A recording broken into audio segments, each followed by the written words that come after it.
जय हिंद दोस्तों, स्वागत है आपका आपके अपने परिवार में। कैसे हैं आप लोग, बताइए कैसे हैं? बढ़िया हैं, मज़े में हैं? हमारा इंतज़ार था। बताइए, इस कदर लोग हमारा इंतज़ार कर रहे हैं। हम्म? कैसे हैं आप लोग, बताइए कमेंट बॉक्स में।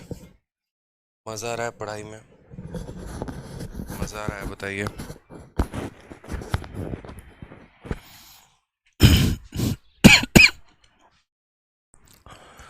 चलिए, बहुत शानदार। काफ़ी बच्चे लाइव हैं भाई, आ जाओ।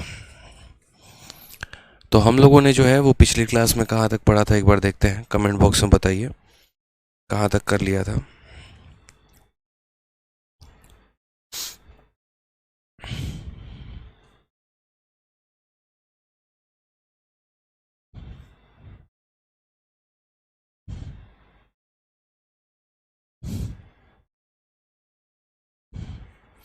कमेंट बॉक्स में एक बार बताइए आप लोग।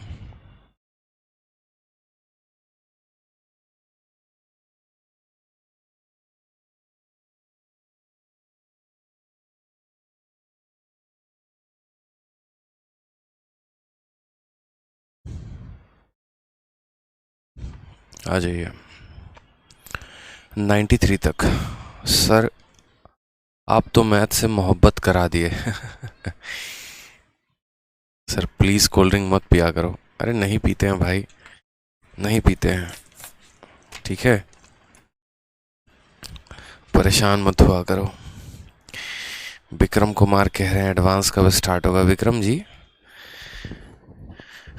स्टार्ट होगा। एक सेकंड रुक जाइए, हमने पानी की जगह स्प्राइट से हाथ धो लिया।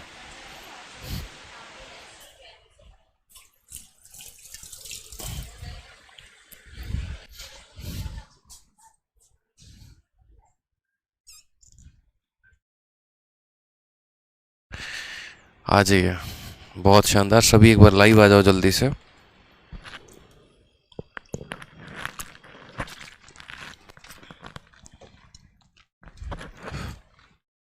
हम नेक्स्ट जो टॉपिक पढ़ने वाले हैं वो है हमारा कंसेप्ट ऑफ इक्वल अमाउंट।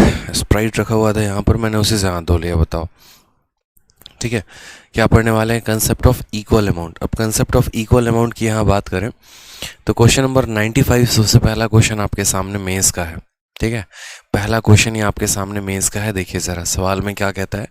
सवाल में कहता है if the amount obtained by a by investing 91,100 for 3 year at a rate of 10% per annum on simple interest is equal to the amount obtained by B by investing a certain sum of money for 5 year at a rate of 8% per annum on simple interest, then 90% of the sum invested by B। कहने का मतलब बहुत आसान सा question है।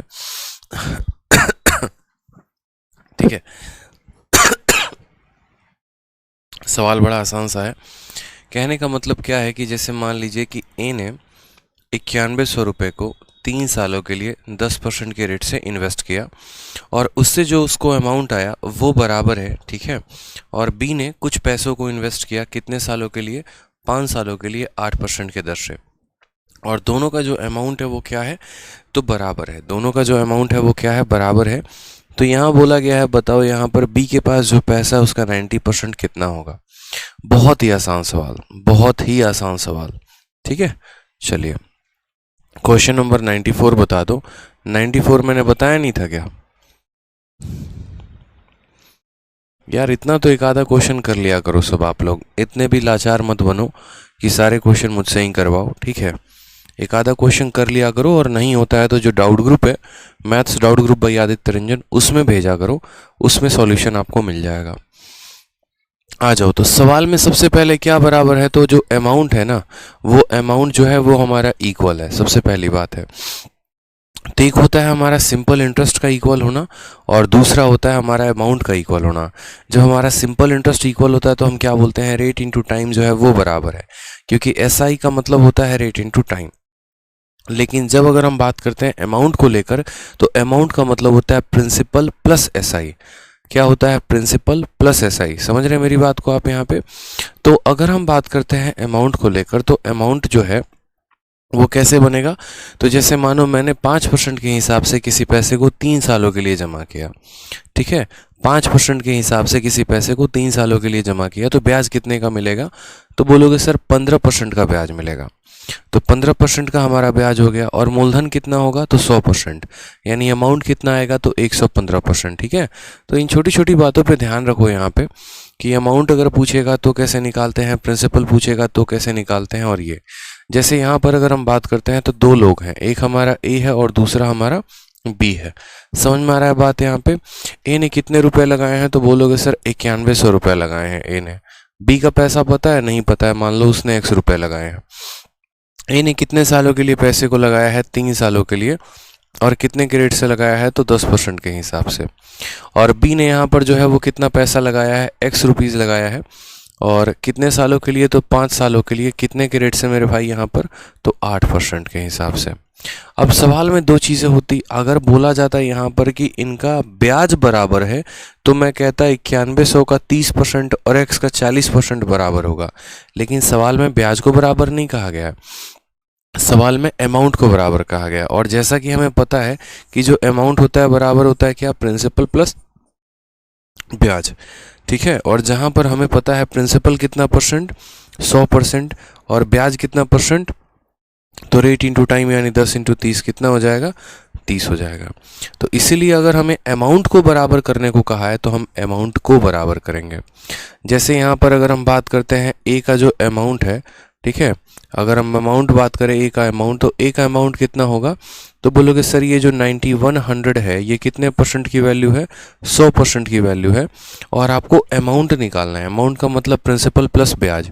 ब्याज कितना percent? 30%। तो इसका अमाउंट कितना हो जाएगा? तो बोलोगे सर 130%। यहाँ लिख दे रहा हूँ मैं, ठीक है, चूंकि इसका अमाउंट जो है वो बराबर है यहाँ पर इसके अमाउंट के, तो इसका अमाउंट कितना होगा? तो बोलोगे सर 9100 जो है वो 100% का मान है, हमें कितने का निकालना है? तो ब्याज यहाँ 30% का है, प्रिंसिपल 100%, ब्याज 30%, यानी हमें इसका 130% निकालना है। ये इसका अमाउंट है। और बी का अमाउंट कितना होगा? तो बोलोगे सर जो एक्स है वो कितने की मान है? 100% की मान है, 40% का ब्याज है, यानी इसका 140%। तो इसीलिए हम यहाँ कह सकते हैं इस संख्या का 130% इस संख्या के 140% के क्या है? तो बराबर है। हमारा 100 से 100 खत्म हो गया, 0 से हमारा 0 खत्म हो गया। 7 से देखते हैं एक बार, तो 7 से बोलेंगे 7 का 1 गुना 7 आ जाएगा, ठीक है, 13 7 91, 1300 हो जाएगा। 7 से काटोगे तो 2 बार में। फर्दर अगर हम 2 से काटने जाएं तो यहाँ पर हम ये कह सकते हैं 2 से इसको 650 बार में। तो ओवरऑल x की जो वैल्यू आएगी वो कितनी हो जाएगी? तो बोलोगे सर 650 इंटू 13 हो जाएगा, ये हमारा x का वैल्यू।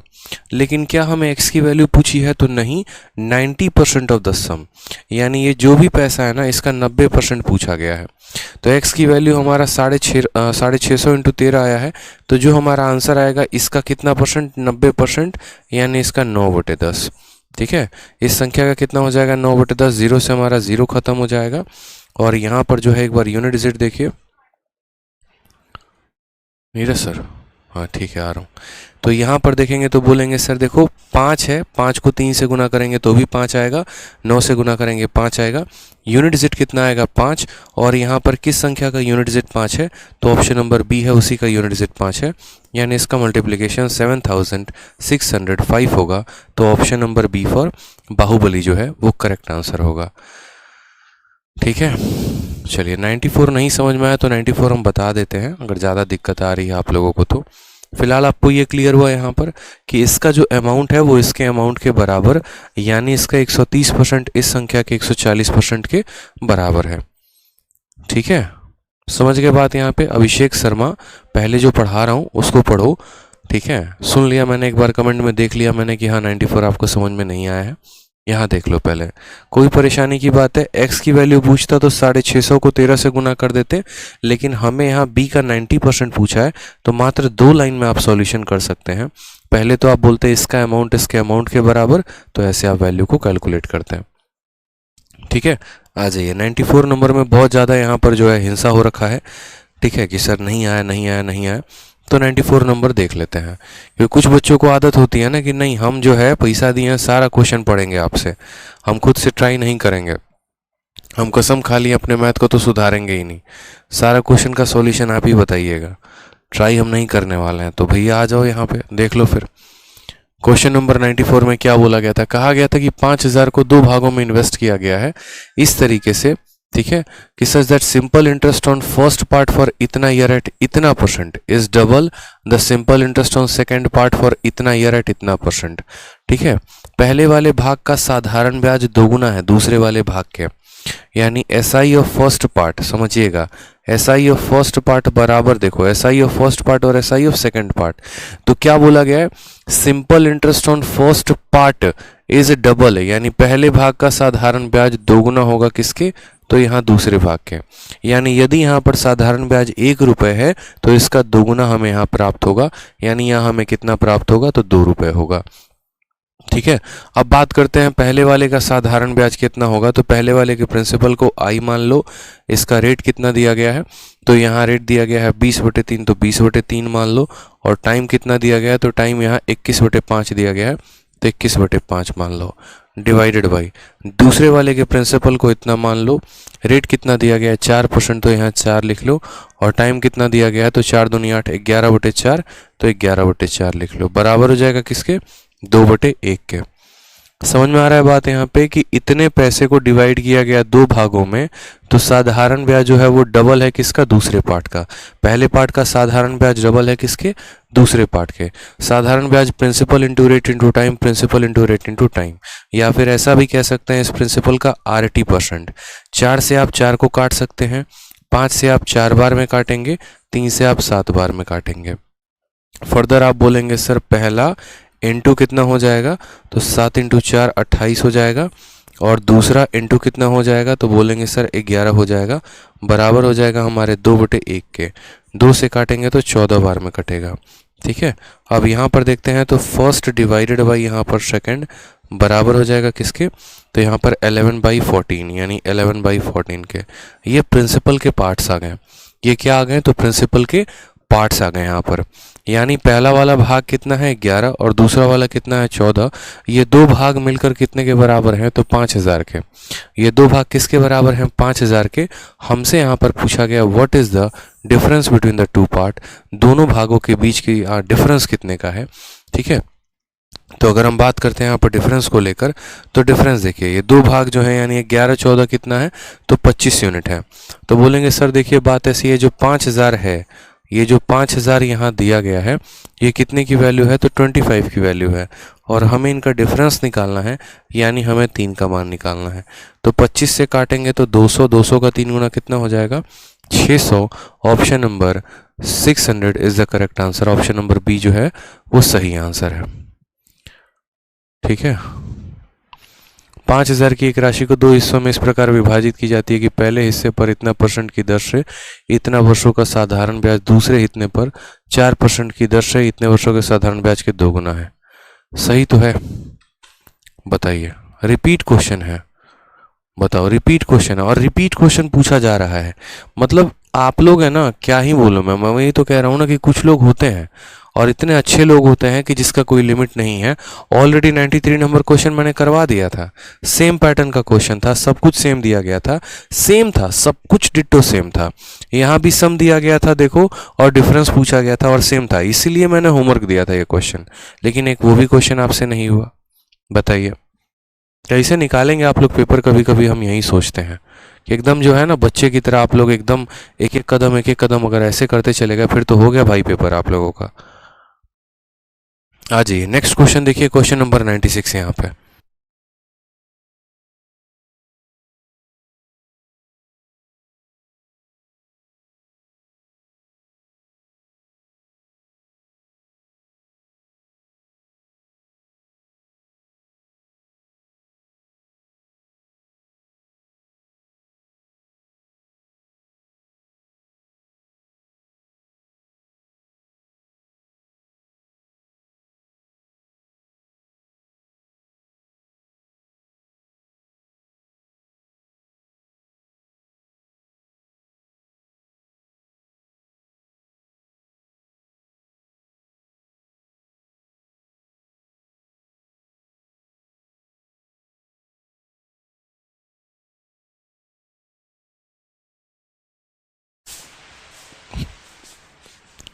कुछ चीज़ें आप लोग थोड़ा अपने लेवल पे सशक्त बना करिए, समझा करिए। अगर कोई बात हम कहते हैं तो आप लोगों के लिए कहते हैं, समझे।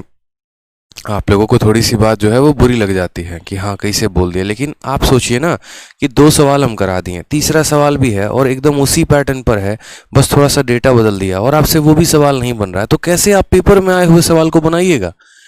मेरे 3 सवाल कराने के बाद भी अगर कल के दिन कोई एक सवाल पेपर में उसी पैटर्न पर आ जाता है और फिर से डेटा बदल दिया जाता है, तो फिर तो आप अपना भी नाम खराब करेंगे, हमारा भी नाम डुबा देंगे आप, तो बताइए। तो प्रैक्टिस एटलीस्ट किया करिए जनाब, इतना भी जो है एकदम इस तरीके से मत बैठा करिए कि बना ही नहीं, छोटी छोटी चीज़ें हैं, समझा करिए आप बात को।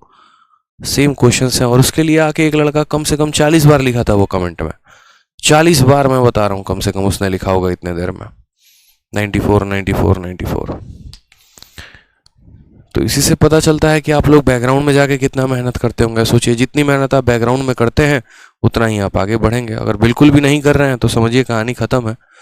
आ जाइए सवाल देखिए, यहाँ पे क्वेश्चन में क्या बोला गया है। 21,750 रुपये को इन्वेस्ट किया जाता है बैंक में 2 बेटों के खातों में, एक का उम्र 9 साल का है, दूसरे का उम्र 13 साल का है, और इस तरीके से कि उनको एकदम इक्वल अमाउंट मिलेगा, in such way that they will get equal amount at age of 21 year. ठीक है, 21 साल होने पर उनको इक्वल अमाउंट मिलेगा और रेट ऑफ इंटरेस्ट कितना है, 4.5% है। तो बोला गया है यंगर चाइल्ड का यहाँ पर जो है वो शेयर कितना होगा। अमीश आनंद कहते हैं अगर न्यूमरेटर में 3 आएगा तो डिजिटल सम, न्यूमरेटर में 3 नहीं मेरे भाई, डिनोमिनेटर में 3, 6 या 9 आता है तो डिजिटल सम नहीं लगता है, बाकी हर जगह लग सकता है। ठीक है, यहाँ देखिए एक व्यक्ति अपने 2 बच्चे जिनकी आयु 9 वर्ष है और 13 वर्ष है के बैंक के खातों में 21,750 रुपये की धनराशि इस प्रकार निवेशित करता है ताकि 21 वर्ष की आयु होने पर 4.5% वार्षिक दर से इनको समान धन प्राप्त हो। यानी इनको क्या बराबर प्राप्त होगा, तो अमाउंट बराबर प्राप्त होगा। ठीक है, ब्याज इनको बराबर नहीं मिलेगा, इनको बराबर का अमाउंट मिलेगा। ठीक है, और अमाउंट कैसे होता है, तो यहाँ पर अमाउंट बराबर प्रिंसिपल प्लस ब्याज होता है। ठीक, अब मुझे नहीं पता है कि मैंने पहले बेटे को कितना पैसा दिया और मुझे नहीं पता है मैंने दूसरे बेटे को कितना पैसा दिया है, लेकिन हाँ इतना ज़रूर कहा गया है कि जब वो दोनों 21 साल के हो जाएंगे तो उनको बराबर का अमाउंट दिया जाएगा। यानी अगर हम बात करते हैं तो कुल यहाँ मान लीजिए कि 2 बेटे हैं, ये वो पहला वाला है और ये दूसरा वाला है। पहले वाले की उम्र कितनी साल है, 13 साल है। ठीक, और बैंक उसको कितने साल होने पर पैसा देगा, 21 साल का जब वो हो जाएगा तो पैसा देगा। यानी इसके हिस्से का पैसा बैंक में कितने सालों तक जमा रहेगा, तो बोलोगे सर 8 सालों तक। यानी इसके हिस्से का पैसा बैंक में 8 सालों तक जमा रहेगा। दूसरे वाले बेटे की उम्र कितनी है, सॉरी पहले वाले की उम्र 9 साल है, तो पहले वाले की उम्र 9 साल है और जब ये 21 साल का हो जाएगा ना तब बैंक इसको जो है वो पूरा का पूरा पैसा देगा ब्याज समेत। यानी 9 साल का है और 21 साल हो जाएगा तो पैसे मिलेंगे। यानी इसके पैसे बैंक में कितने सालों तक जमा रहेंगे, तो बोलोगे सर पहले वाले के पैसे 12 सालों के लिए जमा रहेंगे और दूसरे वालों का 13 में 8 जोड़ोगे तो 21 आएगा, इसका पैसा 8 सालों के लिए जमा रहेगा। दोनों का रेट ऑफ इंटरेस्ट कितना है, तो 4.5 साल है, 4.5% है। समझ में आ रहा है बात यहाँ पे। टोटल पैसा हमारे पास कितना है, तो 21,750 रुपये है। कितना है, 21,750 रुपये है कि 21,750 रुपये को 2 बेटों में बांटा गया। पहले वाले बेटे को 4.5% के रेट पर दिए, दूसरे वाले को भी इसी रेट पर दिए। साथ में हमने यहाँ पर कहा कि जब वो 21 साल के हो जाएंगे तो उनका अमाउंट बराबर होगा। यानी पहले वाले का पैसा 12 साल तक बैंक में जमा रहेगा, दूसरे वाले का पैसा 8 सालों तक बैंक में जमा रहेगा। अब मुझे यहाँ पर एक बात बताइए, अमाउंट क्या होता है, तो अमाउंट बराबर प्रिंसिपल प्लस ब्याज। मान लो पहले वाले का प्रिंसिपल x है या i है, ठीक है, हम ऐसा भी कह सकते हैं पहले वाले का प्रिंसिपल कितना है, मानो यहाँ फर्स्ट के तौर पे है, ये कितने % का मान है, 100% का मान है। कितने का मान है, 100% का है। तो अमाउंट क्या होता है, तो अमाउंट बराबर प्रिंसिपल प्लस ब्याज होता है प्रिंसिपल कितना %, तो 100%, ब्याज रेट इंटू टाइम। 12 को 4.5 से गुना करो तो 12 का 4 गुना 48 और 12 का आधा कितना होगा, 6, यानी 48 और 6 54, यानी अमाउंट कितना हो जाएगा, तो बोलोगे सर पहले का 154%।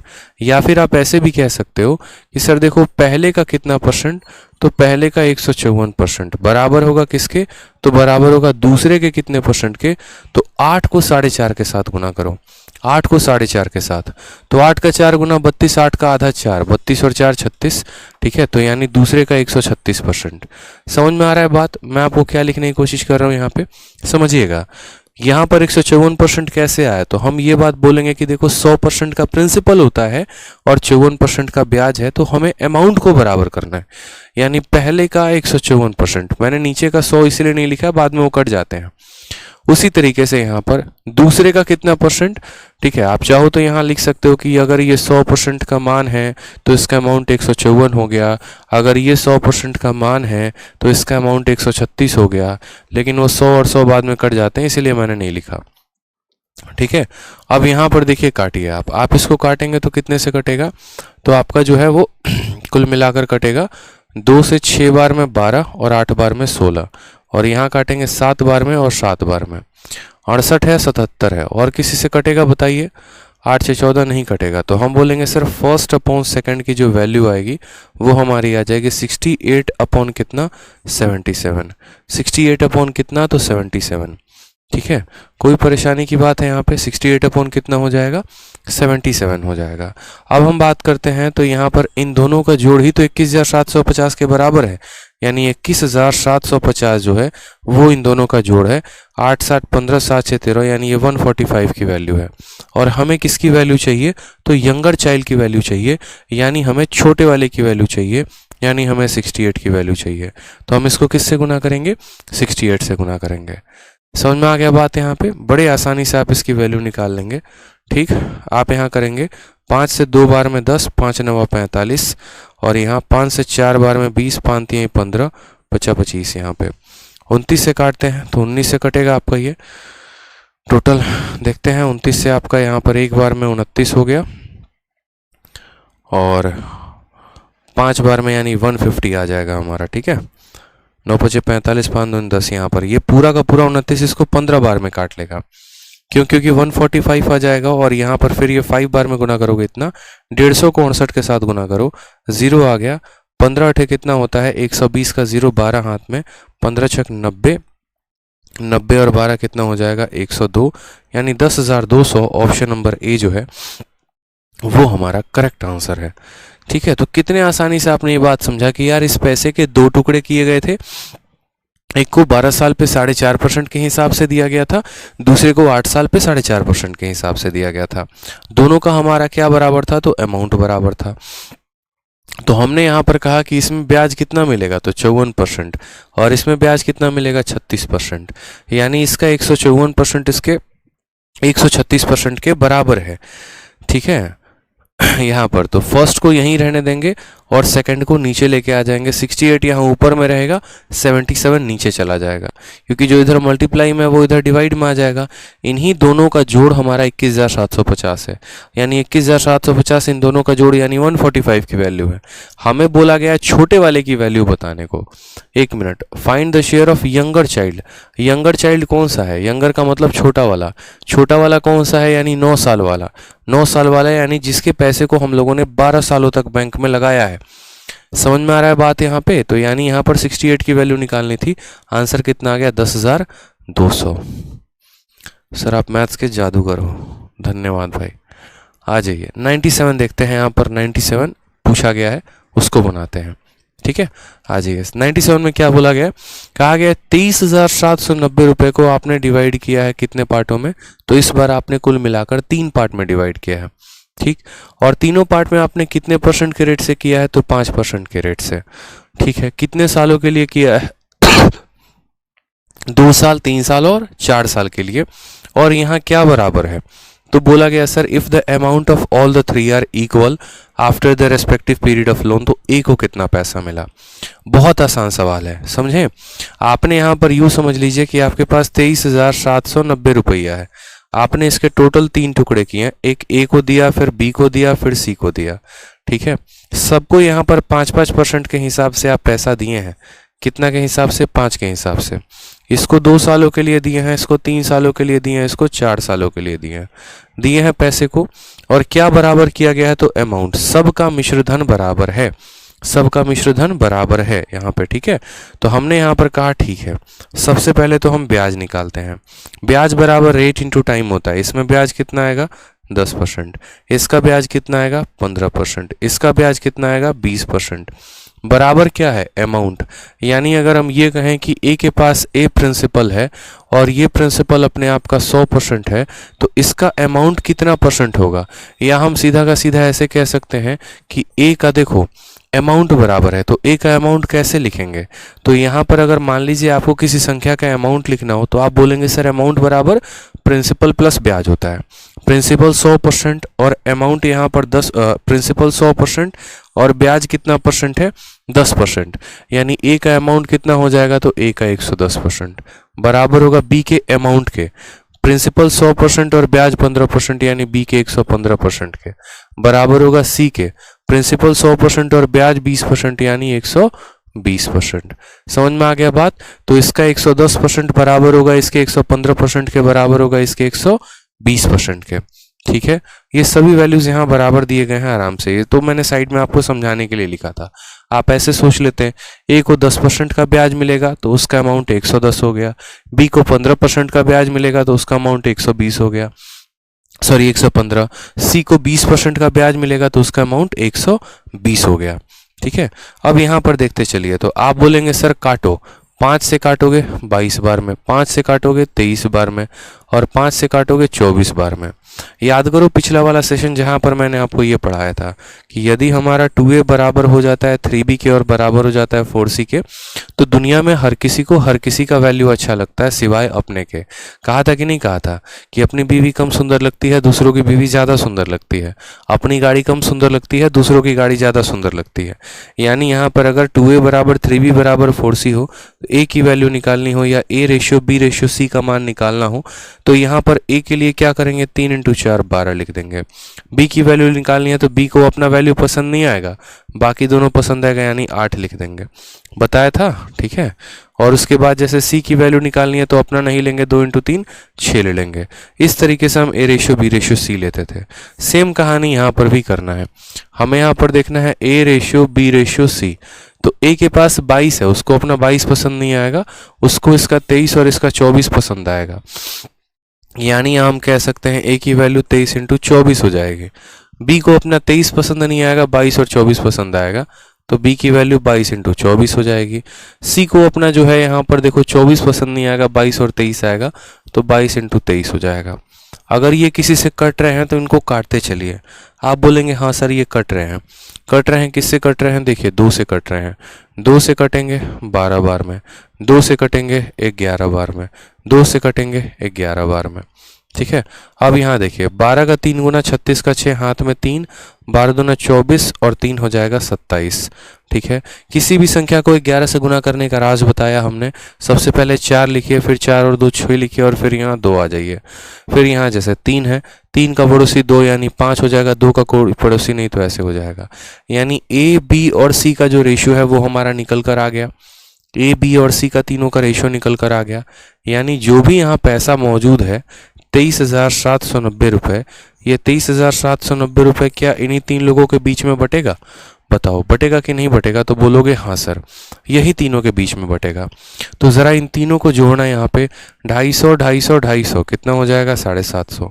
250 से कितना ज़्यादा है तो 26 ज़्यादा है, 250 से कितना ज़्यादा है तो 14 ज़्यादा है, 250 से कितना ज़्यादा है 3 ज़्यादा है। 24 6 40, 24 16 कितना हो गया, यहाँ पर 40 3 43, यानी 793। यानी असल में ये जो वैल्यू है ये किसकी वैल्यू है, 793 की वैल्यू है। और हमसे यहाँ कहा गया है ए को कितना पैसा मिला, तो यहाँ पर ए की वैल्यू निकालने के लिए 276 की वैल्यू निकालेंगे। कितना निकालेंगे, 276 की वैल्यू निकालेंगे। क्लियर हो गया ये बात, यहाँ पे कोई परेशानी की बात है बताइए। अब यहाँ पर देखिएगा तो इसी का ये 3 गुना है, देखो 3 × 3 9, 9 × 3 27 का 7, मतलब ये इसी से कितनी बार में कटेगा, तो इसी से हमारा ये 30 बार में कटेगा, ठीक है। कुल मिलाकर 3 बार में कटेगा, 0 हो गया। 6 × 3 18 का 8 हाथ में 1, 7 × 21 1 22 का 2 हाथ में 2, 3 2 6 2 8, 8,280 option number B for Baahubali. आराम से, प्यार से, तसल्ली से आंसर निकालेंगे, हड़बड़ाहट की कोई बात नहीं, अभी सीखना है, मेंस का क्वेश्चन था ये, समझ रहे हैं। तो ऐसे सवाल पूछे जाते हैं। दो अलग अलग कंसेप्ट होते हैं, एक होता है ब्याज बराबर और एक होता है अमाउंट बराबर। तो अमाउंट बराबर करना है तो कोई बड़ी बात नहीं है, यहाँ पे अमाउंट को बराबर किया जा सकता है। ठीक है, क्लियर है, बताइए। किसी भी स्टूडेंट को किसी भी तरह की कहीं भी कोई भी परेशानी बताओ।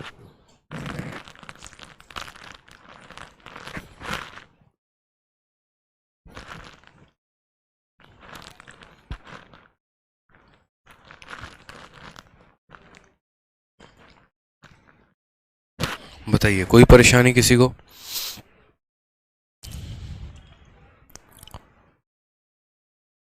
ठीक है, चलिए। अमाउंट बराबर अमाउंट बराबर अमाउंट। सोचो कि अगर इस सवाल में सिर्फ एक शब्द को बदल देता और अमाउंट की जगह पर ब्याज शब्द लिखा होता, तो आप क्या बोलते? बोलते कि सर पहले का 10% बराबर होगा दूसरे के 15% के, बराबर होगा तीसरे के 20% के। क्योंकि ब्याज का मतलब क्या होता है? ब्याज का मतलब रेट इनटू टाइम। तो पहले को ब्याज मिल रहा है 10%, दूसरे को मिल रहा है 15, तीसरे को मिल रहा है 20। तो उस हालात में लिखते पहले का 10 दूसरे के 15 के और तीसरे के 20 के बराबर। लेकिन जैसे यहाँ पर ये बात बोल दिया अमाउंट, तो बस ब्याज में और अमाउंट में इतना ही फर्क होता है कि बस अमाउंट निकालने के लिए उस ब्याज में 100 जोड़ देना होता है। जैसे इसका ब्याज निकालना होता तो 10 लिखते, लेकिन अमाउंट निकालना था तो इसमें 100 जोड़ दिया। ब्याज निकालना होता 15 लिखते, अमाउंट निकालना था 100 जोड़ दिया। ठीक है। पंकज कुमार कहते हैं सर आपसे जुड़ने के बाद मैंने अपने किसी खास को छोड़ दिया है। मुझे पता है पंकज जी, ठीक है, मुझे ये बात पता है और मैं थोड़ा सा आपके बैकग्राउंड में भी जानता हूँ, बट ऐसा कुछ भी नहीं है। ठीक है, देखो मेरा हमेशा एक बात मानना है पंकज की, लाइफ में ना खास सब हैं और खास कोई नहीं है। ठीक है, जो व्यक्ति आपके सिलेक्शन तक आपको पहुंचाता है वो आपका सबसे बड़ा खास है, इस तरीके से ये समझ लीजिए। और उस खास में एक इंसान कभी नहीं हो सकता है, कई सारे लोगों का आशीर्वाद होता है। समझ में आ रहा है बात यहाँ पे? कभी ऐसा हो ही नहीं सकता कि कोई पर्टिकुलर स्टूडेंट जो है वो किसी एक टीचर से पढ़ के सिलेक्शन ले, कभी ऐसा पॉसिबल नहीं है, कभी भी ऐसा पॉसिबल नहीं है। ठीक है, आप ऑलमोस्ट अगर देखिए, जैसे मानिए आप पढ़ मुझसे रहे हैं, लेकिन कहीं ना कहीं आप किताब पिनाकल की लगाते होंगे, किरण की लगाते होंगे या किसी चीज़ की, तो क्या आप वहां से नहीं पढ़ रहे हैं? कभी रैंडमली आपने किसी की कोई वीडियो देखी होगी, तो इसमें आपके सिलेक्शन में बहुत लोगों का योगदान होता है। ठीक है, तो इसमें ना दुखी होना है ना खुश होना है। ठीक है, हमें अपनी मंजिल तक प्राप्त करनी है। मैं हमेशा बोलता हूँ बच्चों को कि आप लोग अपने उम्र में सेल्फिश बना करो, जहाँ से आपका फ़ायदा हो आप वहाँ से पढ़ो। क्योंकि एक बात हमेशा जान लेना, जो मेंस के स्टूडेंट होते हैं ना, ठीक है, उनको मतलब नहीं होता है यहाँ पर किसी से, उनको मतलब बस अपने सिलेक्शन से होता है, और ये सच्चाई भी है। ठीक है, कोई अच्छा लगता है बहुत अच्छी बात है, लेकिन फिर भी हमें इस बात का ध्यान रखना है कि हम सिलेक्शन पे पहुंचेंगे तो कैसे पहुंचेंगे, हमारा बेनिफिट ज़्यादा होना चाहिए। ठीक है, इस बात का आप लोगों के मन में शुरू से रहना चाहिए।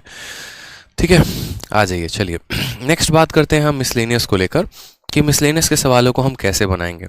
अब मिसलेनियस में देखो एक से एक बढ़िया बढ़िया सवाल एकदम पूछे गए हैं, सारे पेपर में आए हुए सवाल हैं। ठीक, अब इनको देखते हैं, एक बार बनाते हैं इन सवालों को कैसे किया जाए। क्वेश्चन नंबर 98 सबसे पहले।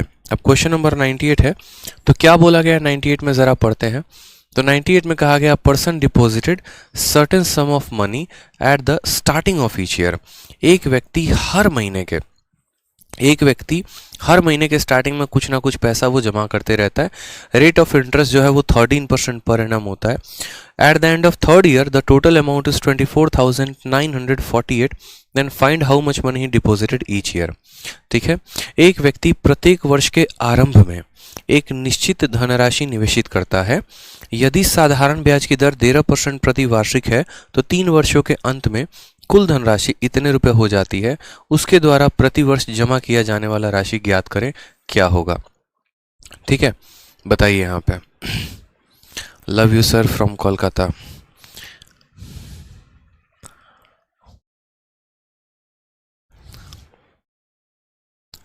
वेस्ट बंगाल से आप फेमस हो गए चलो मान भी जाओ, पढ़ लो यहाँ पे। ठीक है, सवाल में क्या बोला है तो देखो, समझ में आ रहा है बात। जैसे मानो आप ही यहाँ पर वो व्यक्ति हो और आप अपने जो है फ्यूचर के लिए जो है कुछ पैसे जमा करने की सोच रहे हो। तो आप क्या करते हो कि आप प्रत्येक वर्ष के आरंभ में एक निश्चित धनराशि निवेशित करते हो किसी पर्टिकुलर बैंक में, फोन पे या कहीं पर भी, LIC WIC में।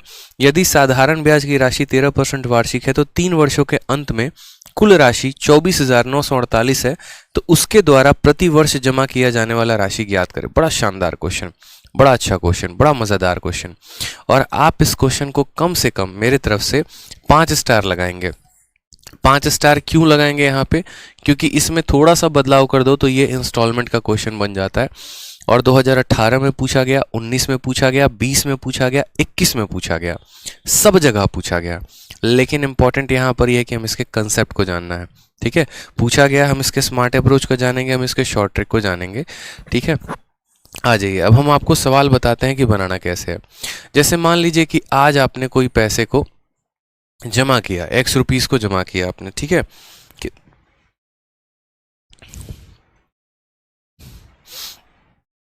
कितना आपने जमा किया? तो मान लीजिए कि आज आपने X रुपया बैंक में जाकर जमा कर दिया।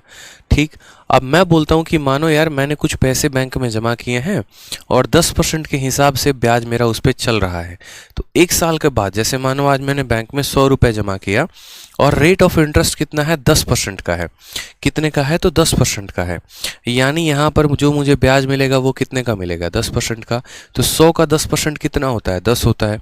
यानी 1 साल के बाद ये पैसा कितना हो जाएगा? 110 हो जाएगा। ठीक है, 1 साल के बाद कितना हो जाएगा? तो 10 हो जाएगा। यानी हम ऐसा कह सकते हैं कि यही 100 रुपये 1 सालों के बाद अपने आप का 110/100 हो जाएगा। कितना हो जाएगा? 1 सालों के बाद अपने आप का 102/100 हो जाएगा।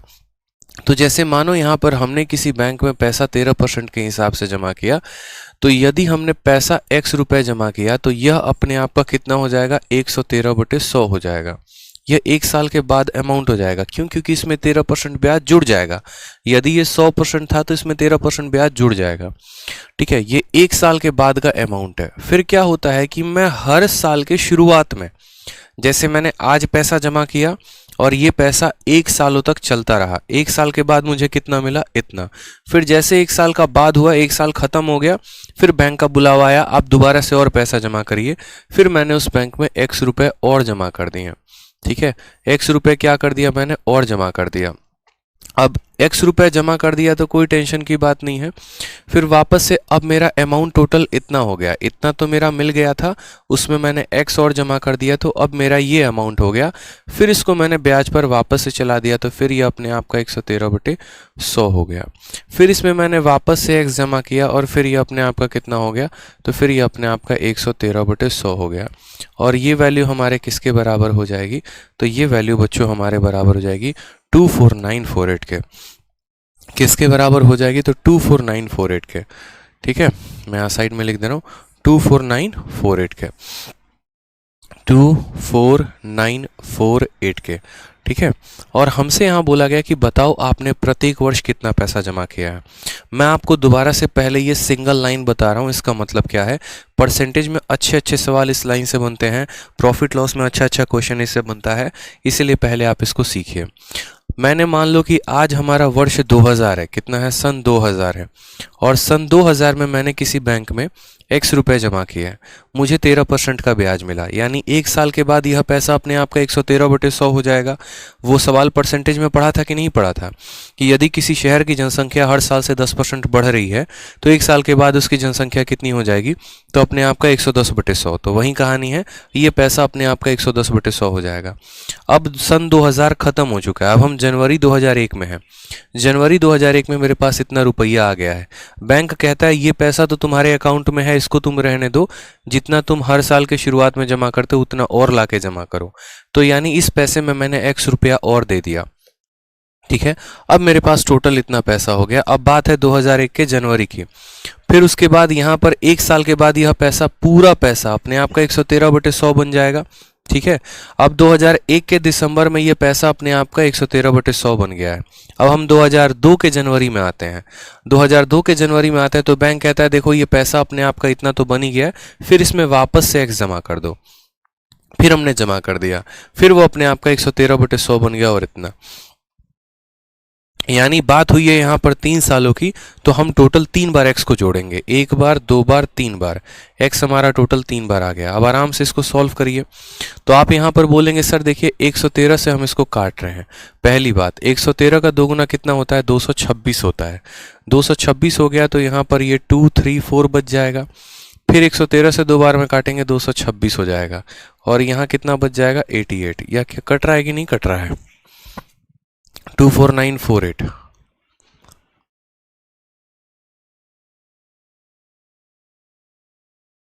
A person started depositing a certain money। हाँ जी, बहुत इजी क्वेश्चन है। देखो एक बार यहाँ पे सही लिखा गया हमने। 113 का दोगुना 226 हो जाएगा। 9 से 6 3, 2, 3, 4, फिर 226, फिर 88। वे तो कटेगा ही नहीं, ये तो यहाँ पर कट ही नहीं रहा है। 24948।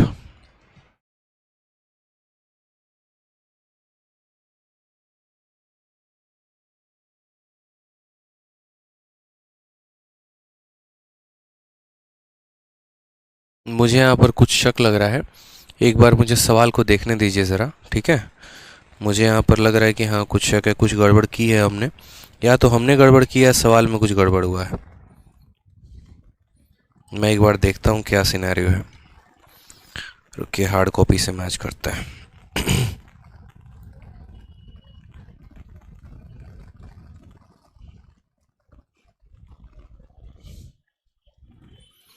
एक बार मैं मैच कर रहा हूँ, कुछ तो सवाल में गड़बड़ किया है हम लोगों ने।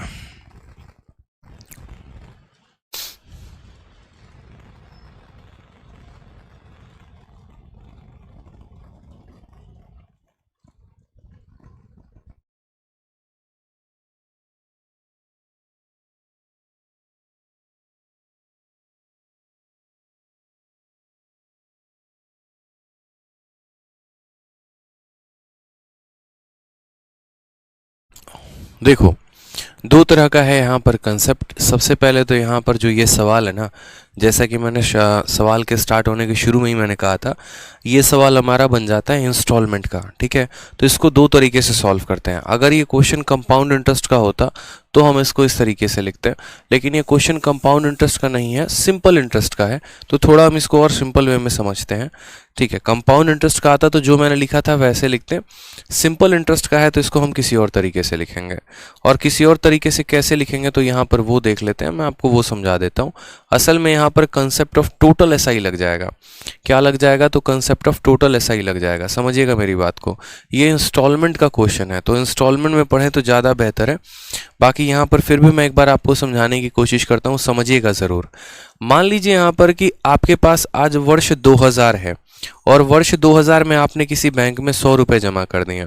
फिर 2001 में आपने क्या किया, तो वापस से इसमें आपने 100 रुपये और जमा कर दिया, ठीक है? फिर 2002 के शुरुआत में आपने क्या किया, तो जो पैसा था उसमें आपने 100 रुपये और जमा कर दिए, यानी टोटल मिलाकर आपने 300 रुपये पर ब्याज चला। अब मैं आपको ऐसे समझाने की कोशिश कर रहा हूँ कि हर साल के शुरुआत में आप उस बैंक में कुछ ना कुछ पैसा जमा कर देते हैं। यानी मानिए इस साल आपने 100 रुपये जमा किया, इस साल आपके पास टोटल जो है 200 रुपये हो चुके हैं, और इस साल आपके पास 300 हो चुके हैं। क्योंकि हर साल आप कुछ ना कुछ पैसा जमा कर रहे हैं। तो मुझे यहाँ पर बताइए कि यहाँ पर जो ब्याज लगेगा इस 100 रुपये पर, वो ब्याज कितने सालों तक लगेगा? तो कुल मिलाकर 3 सालों तक लगेगा।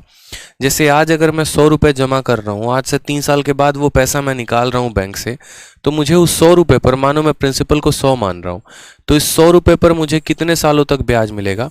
तो मैं यहाँ पर ये बात बोलूँगा कि सर इस 100 रुपये पर 13% के रेट से मुझे यहाँ पर टोटल मिलाकर 3 सालों तक ब्याज मिलेगा, ठीक है?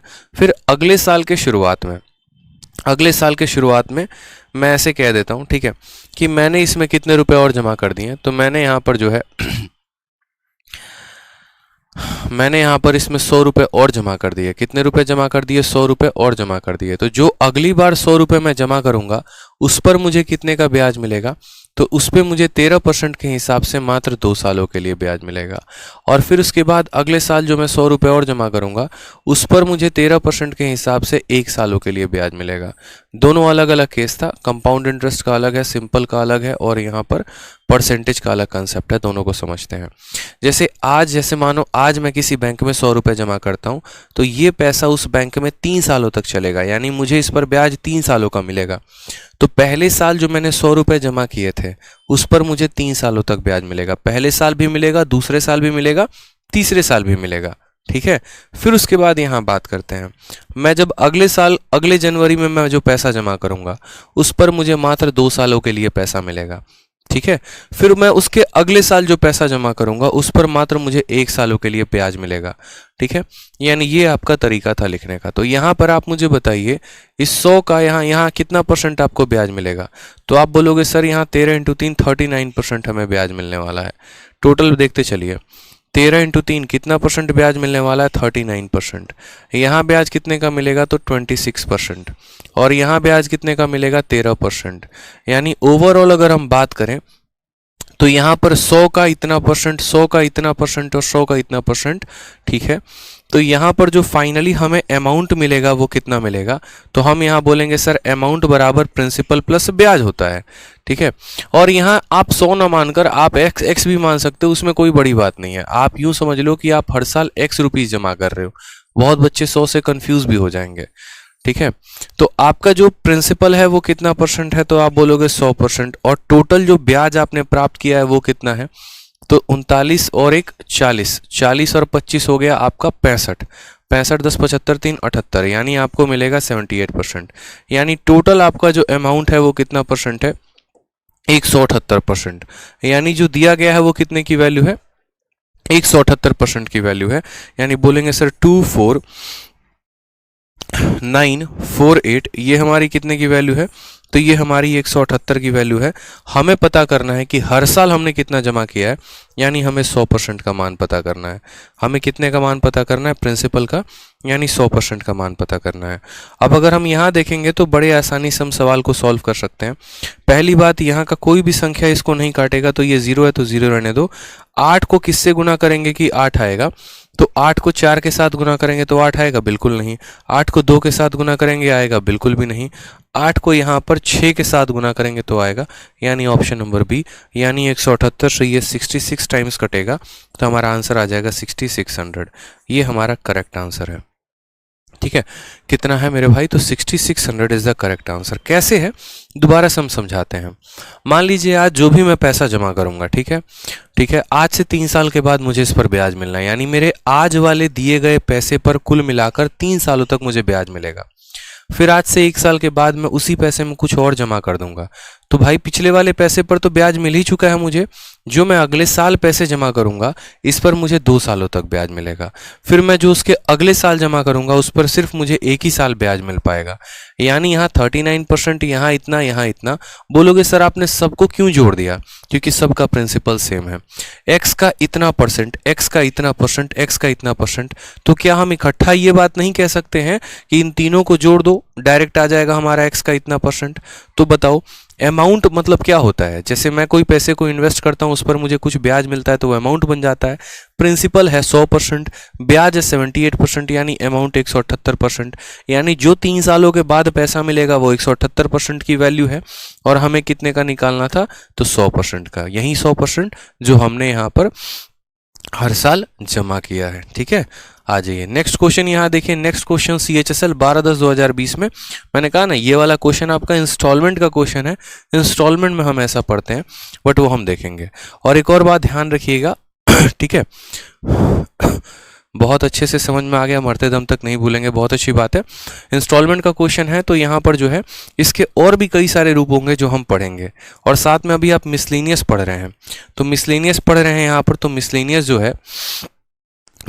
जो है यहाँ पर हर क्वेश्चन का अपना ही कैटेगरी होगा। तो आप एक बार देखते चलिएगा। कह रहे हैं सर कैलकुलेशन रॉन्ग है, कहाँ पर कैलकुलेशन रॉन्ग है डॉली जी,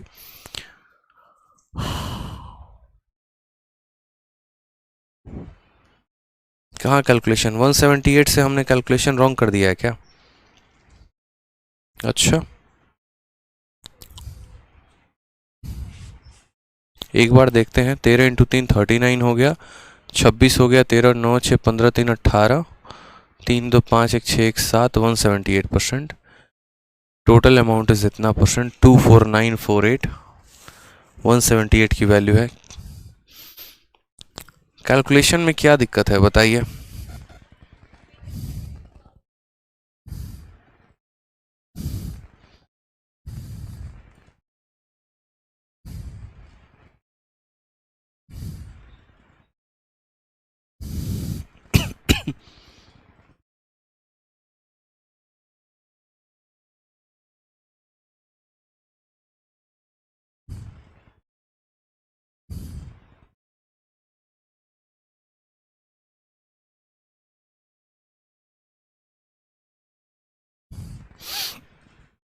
माफ़ करिएगा, यहाँ पर एक छोटी सी और गलती हो गई है, और यहाँ पर ये गलती हो गई ना, यहाँ पर 178 नहीं होगा, यहाँ पर 378 होगा। छोटा सा गलती और हो गया, 378, क्योंकि जो अमाउंट यहाँ मिलेगा ना, वो अमाउंट हमारा 300% मिलेगा। हमने टोटल 3 बार पैसा जमा किया है, तो 300% का अमाउंट है, और यहाँ पर 78% का ब्याज है। समझ में आ गया बात। यहाँ पे थोड़ा सा मैं आपको और आसान से इस क्वेश्चन को समझा देता हूँ, रुको। आप लोगों को अगर दिक्कत आ रही होगी ना, असल में ये 378 है, और 378 इसको 66 बार में काटेगा। जैसे यहाँ पर मैं इसी क्वेश्चन को एक बार और समझा देता हूँ। देखो, मान लो यहाँ पर इन सभी चीज़ों को भूल जाओ, सबको भूल जाओ। आप यहाँ पर अगर किसी को थोड़ा कम समझ में आओ, आप ऐसे भूल जाओ। मान लो आज मैंने बैंक में 100 रुपये जमा किए हैं, ठीक। आप ऐसे समझ लो कि आपको टोटल यहाँ पर क्या मिलना है, तो टोटल अमाउंट मिल रहा है। आज मैं बैंक में 100 रुपये जमा करता हूँ, ठीक है। फिर उसके बाद मैं अगले साल भी बैंक में जमा कर रहा हूँ। आप ऐसे उल्टा दूसरे तरीके से भी समझ सकते हो, मैं आपको दूसरे तरीके से भी बता देता हूँ, समझो। आज मैंने बैंक में यहाँ पर 100 रुपये जमा किए, अगले साल बैंक में मैंने 100 और जमा कर दिया, यानी अगले साल प्रिंसिपल 200 है, और फिर उसके अगले साल मैंने 100 रुपये और जमा कर दिए, तो उसका प्रिंसिपल 300 है। मैं आपको अलग अलग निकाल देता हूँ डेटा, आप ज़्यादा उससे कंफर्टेबल हो पाएंगे। आप ऐसे समझ लीजिए, आज मैंने बैंक में, आज वर्ष है 2000, और आज मैंने बैंक में कितना जमा किया, 100 रुपया। 2001 में मैंने क्या किया, इसमें 100 रुपये और ऐड कर दिया, यानी 200 हो गए। और 2002 में मैंने क्या कर दिया, तो 2002 में मैंने इसमें 100 रुपये और ऐड कर दिए, 300 हो गए, ठीक है। आप ऐसे समझ लो। तो यहाँ पर जो हमें ब्याज मिलेगा वो कितने का मिलेगा, तो हम बोलेंगे सर देखो, ये 100x है, ये 200x है, और ये 300x है। अपने तरफ से माना है, प्रिंसिपल ध्यान रखना। तो पहले साल मुझे जो ब्याज मिलेगा ना, वो मुझे इस 100 पर मिलेगा, और मुझे इस पर 1 साल का ब्याज मिलेगा। कितने के हिसाब से, 13% के हिसाब से। अब मैं लिखते चलता हूँ। दूसरे साल जो मुझे ब्याज मिलेगा ना, वो पूरा 200 पर मिलेगा, 100 पर नहीं, पूरा का पूरा 200 पर मिलेगा, और 200 इंटू 1 इंटू 13/100। और तीसरे साल जो मुझे ब्याज मिलेगा ना, वो मुझे पूरा इस 300 पर मिलेगा, तो 300 इंटू 1 इंटू 13/100। मैं आपको इससे समझा देता हूँ, आप इससे आसानी से समझ पाएंगे, ठीक है। यानी हमारा 100 से हमारा 100 खत्म हो जाएगा। यहाँ पर सबको काटते चलो। यहाँ पर ब्याज कितना आएगा, तो बोलोगे सर 13x आ जाएगा। यहाँ पर ब्याज कितना आ जाएगा, तो बोलोगे 26x आ जाएगा। और यहाँ पर ब्याज कितना आ जाएगा, तो 13 इंटू 3 39x आ जाएगा। टोटल जोड़ेंगे तो यहाँ हमारा हो जाएगा 64, ठीक है। कितना हमारा आया था, सम 78 आया था ना, वहीं आएगा। 9 6 15 3 18, 178x, ठीक है। टोटल कितना आ जाएगा, 78x का ब्याज आ जाएगा। टोटल हमारा ब्याज कितना आ जाएगा, तो 78x का ब्याज आ जाएगा। सवाल में हमसे यहाँ कहा गया अमाउंट की वैल्यू इतनी है, तो अमाउंट की वैल्यू इतनी है, तो अमाउंट बराबर क्या होता है, तो बोलोगे सर प्रिंसिपल प्लस ब्याज, ठीक है। टोटल प्रिंसिपल आपने कितना इन्वेस्ट किया है, मुझे ये बात बताओ। आप यहाँ पे टोटल प्रिंसिपल की अगर मैं बात करूँ, तो बोलोगे सर देखो, टोटल प्रिंसिपल कितना है, 300। पहले साल हमने 100 रुपये जमा किए थे, फिर उसके अगले साल मैंने उसमें 100 रुपये और जमा कर दिए थे, फिर उसके अगले साल मैंने 100 रुपये और जमा कर दिए थे। यानी अपने जेब से मैंने कितने लगाए थे, 300 रुपये लगाए थे, यानी 300x लगाया था। ब्याज कितने का मिला था, 78x का मिला था। यानी टोटल मेरा जो अमाउंट आ जाएगा वो 378x आ जाएगा। यानी जो हमें दिया गया है 24948, वो टोटल कितने का है, तो ये हमारा 378x की वैल्यू है। और हमें कितने की वैल्यू निकालनी है, तो हर साल मैंने कितना पैसा जमा किया है, हर साल मैंने 100 रुपये जमा किए हैं, यानी हमें 100x की वैल्यू निकालनी पड़ेगी। x से हमारा x खत्म, ये हमारा 66 बार में काटेगा। आंसर हमारा कितना आ जाएगा, 6600 आ जाएगा। ये हमारा करेक्ट आंसर है। समझ गए बात को आप। यहाँ पे इस तरीके से आप इस क्वेश्चन को बनाते हैं, और यही सवाल को हम आपको बता रहे थे, लेकिन दूसरे तरीके से। जैसे यहाँ आप बनाओगे तो कंसेप्ट ऑफ टोटल इंटरेस्ट का इस्तेमाल करोगे, और इसी क्वेश्चन को यहाँ हम क्या कर रहे थे, अलग अलग तरीके से बता रहे थे। जैसे यहाँ पर मैंने क्या किया था कि पहले साल का इकट्ठा 3 सालों का ब्याज दे दिया था, दूसरे वाले पैसे पर 2 सालों का ब्याज ले लिया था, तीसरे वाले पैसे पर 3 साल का ले लिया था। टोटल ब्याज 78% आ गया था, 3 बार पैसे जमा किए थे इसीलिए प्रिंसिपल 300% और ब्याज इतना परसेंट, यानी टोटल हमारा हो जाएगा 378। टोटल कितना हो जाएगा 378%, और जो दिया गया था वो 378 का मान था, 100 का निकालना था। ठीक है, समझ में आ गया बात यहाँ पे, अब क्लियर है ना। आ जाओ नेक्स्ट क्वेश्चन। अब देखो यहाँ पर नेक्स्ट क्वेश्चन क्या कहा गया है। अगला सवाल कहा गया है अ मैन ऑफ 12,000, ठीक है, अ मैन ऑफ 12,000 नहीं होगा, अ मैन बोरोड, ठीक है, ऐसा लिख सकते हो कि a man borrowed a sum of 12,000, ठीक है, या ऐसे लिख लो a sum of 12,000 was borrowed at a rate of simple interest. After 4 months 6,000 was more borrowed and rate of interest on the principal was doubled than that of previous year rate. At the end of year 2,800 was paid as interest. Find the rate that was applicable in the initial. कहने का मतलब क्या है, 12,000 रुपए की राशि साधारण ब्याज के किसी दर पर उधार ली गई, 4 महीनों के बाद 6,000 रुपए और उधार लिया गया और कुल मूलधन पर ब्याज की दर को पिछली दर से मुकाबले दोगुना कर दिया गया। ठीक है, टोटल कितना कर दिया गया, दोगुना। साल के अंत में ब्याज के रूप में इतने रुपए का भुगतान हुआ। हमने यहाँ पर ब्याज के रूप में कितने का भुगतान किया, 2,800 रुपए का भुगतान किया। सबसे पहली बात, हमारा जो ब्याज आएगा वो दो अलग अलग पार्ट से आएगा, यानी SI बराबर क्या है, SI1 प्लस SI2 है। दो पैसे हैं, दोनों का रेट ऑफ इंटरेस्ट अलग है, तो टोटल ब्याज बराबर SI1 प्लस SI2 होगा। हमें यहाँ पर कितने का ब्याज मिला है, तो 2,800 रुपये का ब्याज मिला है। और ये 2,800 रुपये का ब्याज हमें कैसे मिला है, तो यहाँ पर देखते चलो, सवाल को तोड़ना बड़े आसानी से, हिंदी में ही बताऊंगा। सबसे पहले आपने यहाँ पर जो है 12,000 की राशि को किसी दर पर उधार दी गई और 4 महीनों के बाद 6,000 और उधार लिया गया। यानी जैसे मानो मैं 12,000 रुपये किसी से उधार लेके आता हूँ कोई पर्टिकुलर रेट ऑफ इंटरेस्ट पे, तो उसका रेट ऑफ इंटरेस्ट क्या होगा,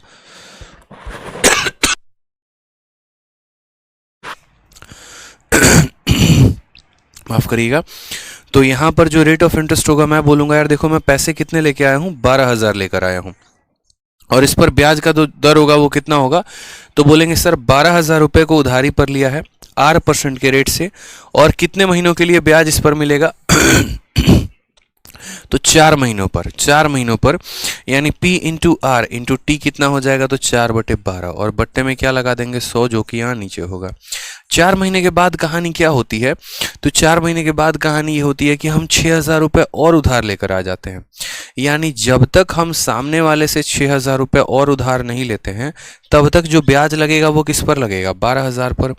जैसे हम उससे 6,000 रुपये और ले लेते हैं तो अब वो ब्याज जो लगाएगा वो 18,000 पर, तो वो ब्याज अब लगाएगा 18,000 पर, और 18,000 पर जो वो ब्याज लगाएगा तो बोलेगा 6,000 रुपये और उधार लिएगा और कुल मूलधन, देखना यहाँ, कुल मूलधन पर ब्याज की दर को पिछले के दर के मुकाबले दोगुना कर दिया गया। यानी ये टोटल मूलधन पर ब्याज का रेट क्या हो गया, तो दोगुना हो गया। ठीक है, और कहा गया कि एक साल के अंत में एक साल के अंत में तो 4 महीने तक इस पर ब्याज चलेगा और 8 महीने तक इस पर ब्याज चलेगा, यानी इतना इंटू 8/12 और बराबर 100। यानी यही बात मैं आपसे कह रहा था, ये एक स्पेशल टाइप का क्वेश्चन बन जाता है जहां पर क्या होता है कि आप पहले कुछ पैसा लेके सामने वाले से आ जाते हो, उस पर ब्याज लगते रहता है, और फिर कुछ महीनों के बाद आप उससे और पैसा लेकर आ जाते हो। जैसे आप ऐसे समझ लो कि मैं आज आप ही लोगों से 10,000 रुपये लेकर आ रहा हूँ और हमारा डील ऐसा हो रहा है कि 2% के रेट से पैसा देंगे आप, मतलब हम आपको साधारण ब्याज देंगे। तो क्या होगा कि मान लीजिए 5 महीने के बाद फिर मैं आपके दरवाजे पर पैसे लेने पहुंचता हूं, यानी 5 महीने तक मैं आपको 10,000 रुपये के हिसाब से साधारण ब्याज दूंगा। 5 महीने के बाद मैं आपसे कुछ पैसे लेके आ जा रहा हूं। अब आप कह रहे हो कि अब तुम्हारे पास जितना भी पैसा है ना उस पर मैं तुमसे दोगुना रेट लूंगा, यानी इन 5 महीनों तक तो मुझे 10,000 पर ब्याज देना होगा, और बाकी जो इस साल में 7 महीने बच जाते हैं उस पर मुझे जो भी रेट है उसका दोगुना देना होगा। वही बात है कि जब तक मैंने कोई और पैसा नहीं लिया था, यानी 12,000 लिया था, तो 12,000 पर 8% के हिसाब से 4 महीनों का ब्याज लगा है। जैसे मैं 6,000 रुपये और लेकर आ गया हूं, यानी अब टोटल 18,000 है, तो इस पर इसके दोगुने रेट से 8 महीनों का ब्याज लगेगा। क्यों? क्योंकि टोटल समय 1 साल है, और टोटल समय 1 साल है, तो उस 1 साल में 4 महीने यहाँ चले गए तो 8 महीने यहाँ पर बचे। ठीक है, आ जाइए, तो नेक्स्ट यहाँ देखते हैं काट के थोड़ा सा।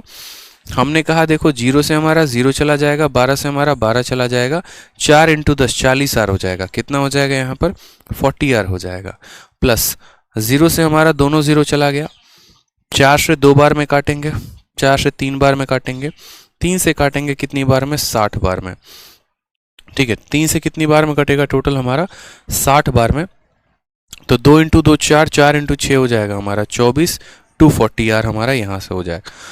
ठीक है, ये बराबर हो जाएगा कितने के, तो बोलोगे सर 2800 के। तो 240 और 40 कितना हो जाएगा 280। तो 2800 बराबर कितना हो जाएगा 280 आर के। यहाँ पर आपका 280 से ही कितनी बार में जाएगा 10 बार में, तो आर की वैल्यू कितनी आ जाएगी 10%। Option number D for Devasena is the correct answer.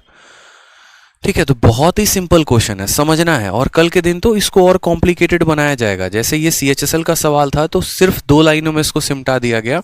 अगर मानो कल के दिन ये मेंस में क्वेश्चन आता है तो ऐसा बोला जाएगा कि हर 2 महीने पर आप सामने वाले से 3-3 हज़ार रुपए लेकर आते हो। ठीक है, और हर 2 महीने पर यहाँ जो ब्याज है अपने आप का दोगुना होता चला जाता है। यदि साल के अंत में इतने रुपए का ब्याज देना होता है तो बताओ पैसा कितना लिया। उस केस में सोचो सवाल कैसे बनाओगे। हर 2-2 महीने पर पैसा दोगुना हो रहा है। ठीक है, जैसे मानो मैंने कहा ना, आज मैं आपसे यूँ समझ लो कि मैं आपसे x रुपए उधार लेकर आया और R% के रेट से लेके आया, और मानो मुझे 4 महीनों का ब्याज देना है। तो P into R into T, time को यहाँ पर 12 से डिवाइड करेंगे। क्यों? क्योंकि ये महीने में दिया गया है तो 12 से डिवाइड करेंगे ताकि साल में बदल जाए। तो P into R into T upon क्या हो जाएगा 100 हो जाएगा। फिर मैं बोलता हूँ 4 महीने के बाद, 4 महीने के बाद जैसे मानो आज मैं आपसे 1000 रुपये लेकर आया हूँ, 4 महीने के बाद मैं क्या करता हूँ, मैं 100 रुपये आपसे और लेकर आता हूँ। यानी अब मेरे ऊपर ब्याज लगाया जाएगा कुल मिलाकर 1100 का, और मैं इस रेट के दोगुने से लेकर आता हूँ। और फिर ये पैसा 4 महीनों तक चलता रहता है, यानी वापस से मैं इसको 4/12 से गुना कर दूंगा। या मानो इस पैसे को 3 महीने तक मैं चलाता हूँ। ठीक है, और फिर उसके बाद एक और क्वेश्चन बोल दिया जाए कि यदि मैं वापस से देखो 4 महीने के बाद मैं 100 रुपये आपसे लेकर आता हूं, और 3 महीने के बाद यानी उसके 3 महीने के बाद मैं आपसे 200 रुपये लेकर आता हूं, यानी 4 महीने के बाद मैं आपसे 100 रुपये लेकर आता हूं, तो 4 महीने तक इस पर ब्याज चलेगा, फिर 3 महीने तक इस पर ब्याज चलेगा। अब मैं आपके दरवाजे पर दोबारा से पहुंच गया 200 रुपये और लेने, यानी 1100 में 200 और ले लिया, यानी 1300 रुपये ले लिया। और मानो अब इसके दोगुने रेट से चल रहा है, यानी 2R का दोगुना कितना हो गया 4R। 7 महीने खत्म हो चुके हैं, 5 महीने साल के अंदर और बचा है, यानी इतना। तो इस तरीके से ऐसे सवाल लिखे जा सकते हैं। कई सवाल बनेंगे, अलग अलग तरीके से बनेंगे, तो कोई फर्क यहाँ पर नहीं पड़ता है। आपको इस बात को समझना है। ठीक है, ऐसे क्वेश्चन आपके पेपर में बनते चले जाएंगे और आपको सबको जोड़कर लिखना होगा। यही है मिसलेनियस का जलवा, क्योंकि मिसलेनियस का हर सवाल अपने आप में एक नया कंसेप्ट सिखाता है। आ जाइए सवाल नंबर 100, शतक लगाने वाले हम लोग यहाँ पे। और इसमें क्या बोला गया है देखिए, बड़ा सवाल है, कोई बात नहीं, पढ़िए आराम से। कहा गया है कि एक आदमी साधारण ब्याज के कुछ दर पर कुछ राशि का ऋण लेता है, कुछ दर पर कुछ राशि का ऋण लेता है। 3 सालों के बाद ऋण की राशि दोगुनी हो जाती है। देखिएगा यहाँ पे वही सवाल, एकदम वही टाइप। कितने सालों के बाद? 3 सालों के बाद ऋण की राशि दोगुनी हो जाती है और ब्याज का दर 2% कम हो जाता है। ठीक है, यहाँ पर समझ लीजिए। ठीक है, 3 सालों के बाद ऐसा कुछ बदलाव आया है। फिर उसके बाद 5 सालों के बाद यदि पूरे पर दिया गया कुल ब्याज इतना है जो उसी के बराबर है जब पहली राशि को 11 सही 1/3 वर्षों के लिए उधार ली गई थी, तो शुरू में ऋण लिया गया है कितना, ये हमसे पूछा है। ठीक है, शुरू में हमसे कितना ऋण लिया गया है ये हमसे पूछा है। तो हमने यहाँ पर कहा ठीक है भाई, कोई परेशानी की बात नहीं है, आराम आराम से समझेंगे, प्यार प्यार से समझेंगे, कोई टेंशन नहीं है। Man take a loan of some amount at some rate of simple interest, after 3 year loan amount is doubled. 3 सालों तक उसी पैसे पर ब्याज चलेगा, उसी पैसे पर ब्याज चलेगा जो पैसा वो लेकर आया है। 3 सालों तक कोई बदलाव नहीं होगा। 3 सालों के बाद क्या होता है, आफ्टर 3 ईयर क्या होता है, लोन का अमाउंट डबल हो जाता है, यानी उतना पैसा फिर से वो लेकर आ जाता है। ठीक है, और रेट ऑफ इंटरेस्ट को 2% और कम कर दिया जाता है। ठीक, तो 5 सालों के अंत में, ठीक है, आफ्टर 5 ईयर, आफ्टर 5 ईयर कह सकते हो, total interest paid on the whole is, 5 सालों के बाद पूरे पर कितना ब्याज दिया है 13,600। बस पहले इसी लाइन को लिखो तो समझ में आएगा। बहुत ही शानदार, बहुत ही गजब, बहुत ही गदर सवाल है ये। ठीक है, तो यहाँ पर मैं आपको क्वेश्चन को अलग लाइन में देता हूँ। गुरुकुल में कराया था, बच्चों का हालत खराब हो गया था ये क्वेश्चन में। अभी 10 दिन पहले वहां पर भी सिंपल इंटरेस्ट खत्म हुआ है। आ जाइए।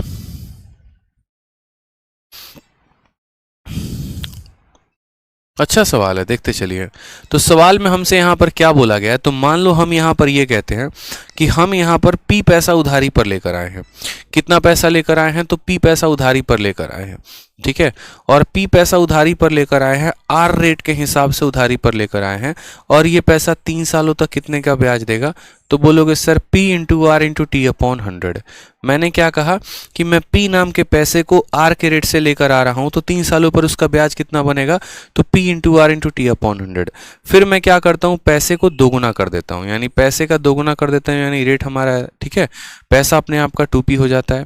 रेट में कितने की कमी हो जाती है, तो रेट में हमारा जो है यहाँ पर बोला गया है कि रेट ऑफ इंटरेस्ट कितने % से कम हो जाएगा, तो 2% से, यानी अब हमारा रेट ऑफ इंटरेस्ट R-2 है। और ये पैसा कितने सालों तक चलेगा, तो 2 सालों तक इंटू 100। बोलोगे सर 2 सालों तक क्यों चलेगा, तो कुल पैसा यहाँ 5 सालों के लिए चला है, देख लेना।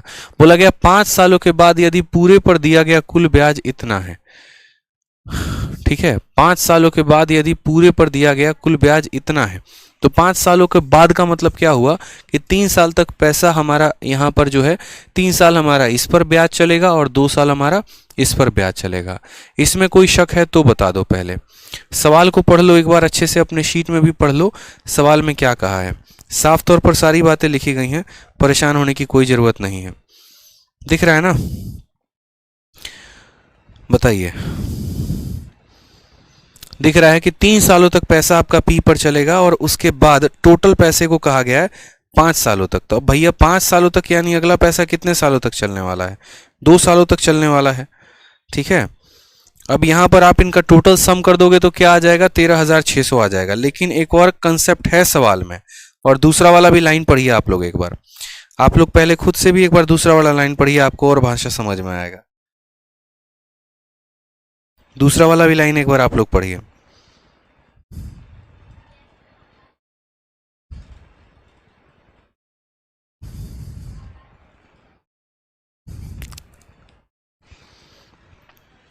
ठीक है। अच्छा, आफ्टर 5 ईयर है यहाँ पर, है ना, ये 5 साल हम लिखेंगे। सबसे पहली बात, मुझे यहाँ थोड़ा सा कन्फ्यूजन था, पहला कन्फ्यूजन यहाँ ये था, ठीक है। तो यही पैसे को इसी रेट से 3 सालों के लिए देंगे, और फिर उसके बाद इस पैसे का दोगुना, रेट में 2% कम, और समय कितना, 5 साल। और ये टोटल ब्याज हमारा किसके बराबर होगा, तो बोलेंगे सर टोटल ब्याज हमारा बराबर होगा 13,600 के, ठीक है। ये हमारा पहला स्टेटमेंट आ गया, ठीक है। अब यहाँ दूसरा स्टेटमेंट देखते हैं, वो क्या बोला है। विच इज का मतलब ये किसके लिए इस्तेमाल हुआ है, 13,600 के लिए। तो which is equal to same when first amount was taken for इतना ईयर, यानी यही पैसा उतने के बराबर हो जाता है, यानी यही 13,600 उतने के बराबर हो जाता है। कब, जब पहले वाले अमाउंट को, फर्स्ट अमाउंट यानी पहले वाले अमाउंट को, ठीक है, वाज टेकन फॉर इतना ईयर, यानी पहले वाले अमाउंट को यदि हम R के रेट से इतने समय के लिए लेते, यानी 34/3 समय के लिए लेते, तो हमारा बराबर होता। यानी आप मेरी बातों को समझ गए होंगे मैं कहना क्या चाह रहा हूं, और मैं नहीं, ये सवाल कहना चाह रहा है, ठीक है। हाँ जी बिल्कुल, यहाँ 2 नहीं 5 ईयर आएगा, क्योंकि सवाल में 5 कहा गया। सवाल में यहाँ पर कहा गया एक आदमी साधारण ब्याज की कुछ दर पर कुछ राशि का ऋण लेता है, तो मानो P पैसा R के रेट से 3 सालों के लिए ऋण लेता है, उसके बाद इसी पैसे का वो दोगुना लेता है, इसी से 2% कम रेट पर लेता है, और कितने सालों के लिए लेता है, 5 सालों के लिए। बोला गया आफ्टर 5 ईयर, क्योंकि अगर ऐसा होता ना, आफ्टर शब्द ना इस्तेमाल किया होता, हमें अगर मानो यहाँ कैसे पता चला है कि 5 सालों के लिए लिया गया है, तो यहाँ आफ्टर 5 ईयर की बात कही गई है। अगर मानो यहाँ पर ऐसा रहता कि टोटल पैसा 5 सालों के लिए इस्तेमाल हुआ है, तो यहाँ पर लिखा होता at the end of 5 year. तो at the end of 5 year में 3 साल यहाँ लिखते और 2 साल यहाँ पर लिखते, कि 3 सालों तक पैसा यहाँ पर रहा इन्वेस्ट और 2 सालों के लिए यहाँ पर रहा। लेकिन बोला गया है 5 सालों के बाद टोटल इंटरेस्ट 13,600 है, यानी 3 सालों तक पैसा इस पे, 5 सालों तक इस पे, और टोटल ब्याज कितने के बराबर, 13,600 के। फिर कहा है कि यही 13,600 जो है इक्वल है, और किसके, जब हम पहले अमाउंट को इतने सालों के लिए ब्याज पर लेते हैं, ठीक है। समझ में आ गया बात यहाँ पे। तो पहला वाला amount P into R into T upon 100 हम इस तरीके से लिखेंगे। समझ में आ गया, कोई परेशानी की बात। एक स्टूडेंट पूछ रहे हैं सर 3/12 क्यों नहीं लिखा है? मेरे भाई 3 साल में है, तो साल में है तो उसको हम 12 से ऑलरेडी क्यों डिवाइड करेंगे बताओ। यहाँ पे जब समय महीना में दिया गया होता है तो हम उसको 12 से डिवाइड करते हैं, बट समय ऑलरेडी यहाँ साल में है तो हम उसको 12 से क्यों डिवाइड करेंगे? हम नहीं करेंगे। अब देखो इस पूरे का भी मान 13,600 और इस पूरे का भी मान 13,600, यानी क्या हम कह सकते हैं ये वाला पूरा का पूरा वैल्यू इस वाले पूरे के पूरे वैल्यू के बराबर है? बताओ, कह सकते हैं ना कि ये भी 13,600 के और ये भी 13,600 के, यानी क्या ये नीचे वाला जो वैल्यू है ये हमारे इसके बराबर है? क्या हम ऐसा कह सकते हैं? बताओ बताओ, कह सकते हैं ना कि ये भी 13,600 और ये भी 13,600, यानी इस 13,600 के हम P इंटू आर इंटू इतना लिख सकते हैं। तो ये 13,600 के जगह पे आप इसको लिख दो, बोलोगे sir P into R into 34 और बट्टे में कितना हो जाएगा 300, तो यहाँ पर लिख दो 100 इंटू 3। ठीक है, क्योंकि 13,600 का मान इतना है और 13,600 का मान इतना है, यानी ये वाला इसके बराबर, यानी अल्टीमेट हमने ये इक्वेशन लिख दिया। अल्टीमेट हमने यहाँ पर ये इक्वेशन लिख दिया। अगर आपको नहीं लिखना है तो आप साइड में भी लिख सकते हो, कोई परेशानी की बात नहीं है, आप इसको साइड में भी लिख दो। ठीक है, जैसे मानो कि पहले आपने ये लिख दिया इसकी वैल्यू 13,600 इसकी वैल्यू, अब आप इन दोनों को बराबर कर दो, आप इन दोनों को बराबर कर दो यहाँ ले जाके साइड में। तो आप बोलोगे sir P into R into 34 और बट्टे में कितना हो जाएगा 3 इंटू 100 बराबर होगा हमारे किसके? तो बराबर होगा इन दोनों के जोड़ के, यानी P इंटू आर इंटू 3 और बट्टे में कितना है तो 100 है, प्लस यहाँ बोलेंगे 2P इंटू आर माइनस कितना हो जाएगा 2 इंटू 5/100। जो जो सवाल में आपसे करते चले काटते चलिए।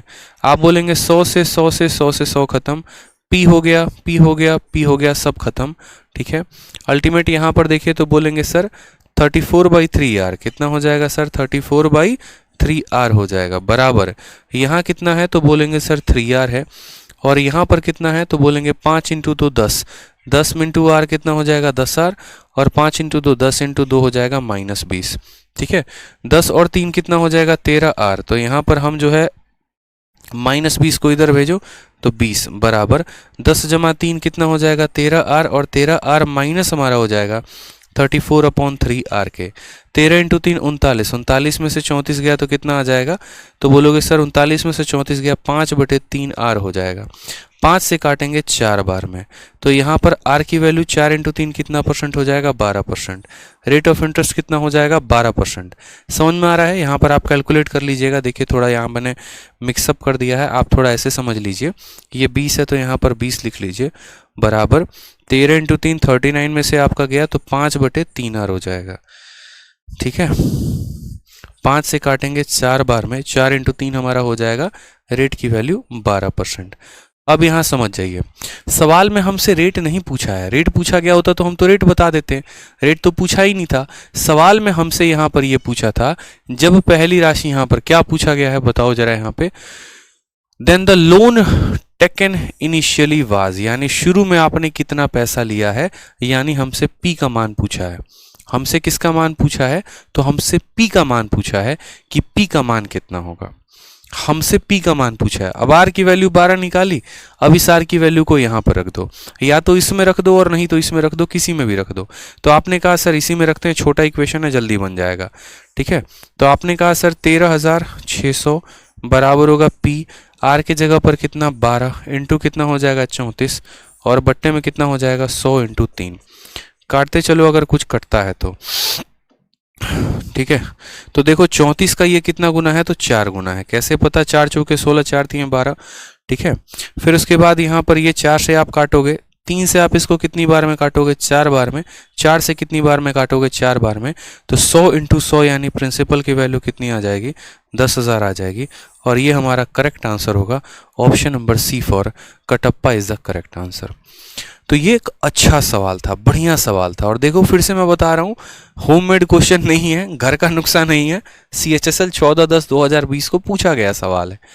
इसलिए इन सभी सवालों को मैंने किस में रखा है? मिसलेनियस में रखा है, कि इसी पैसे को 3% के हिसाब से, फिर इस पैसे का 2 गुना, इससे 2% कम, और 5 सालों के हिसाब से इतने का दिया, फिर इसका इतना दिया। फिर उसके बाद बोला गया है कि यहाँ पर जो है आपको खुद से बुद्धि लगानी थी कि ये दोनों बराबर है, तो इन दोनों को बराबर कर दिया, वहाँ से R की वैल्यू निकाल दी, और फिर यहाँ पर उसी R की वैल्यू को रखकर P की वैल्यू निकाल दी। ठीक है, चलिए बहुत शानदार। अभी काफी अच्छे अच्छे प्रश्न रहते हैं, अभी तो आपकी छुट्टी है ही नहीं। आप यूं समझ लो, बढ़िया बढ़िया सवाल हैं अभी तो बचे हुए। आप जरा देखो नेक्स्ट क्वेश्चन यहाँ पे क्या बोला गया है। ये सवाल देखो खतरनाक है, गदर क्वेश्चन है। 101 नंबर यहाँ से जो है वो आगे बना के लेके आना, कल की क्लास में पूरा खत्म कर दूंगा मैं, क्योंकि अभी भी 12 सवाल रहते हैं और ये 12 सवाल ऐसे हैं जो सब पर भारी पड़ने वाले हैं। ठीक है, क्योंकि लास्ट वाले सवाल ऐसे होते हैं ना कि 10-10 मिनट 15-15 मिनट यहाँ पर लेके चले जाते हैं।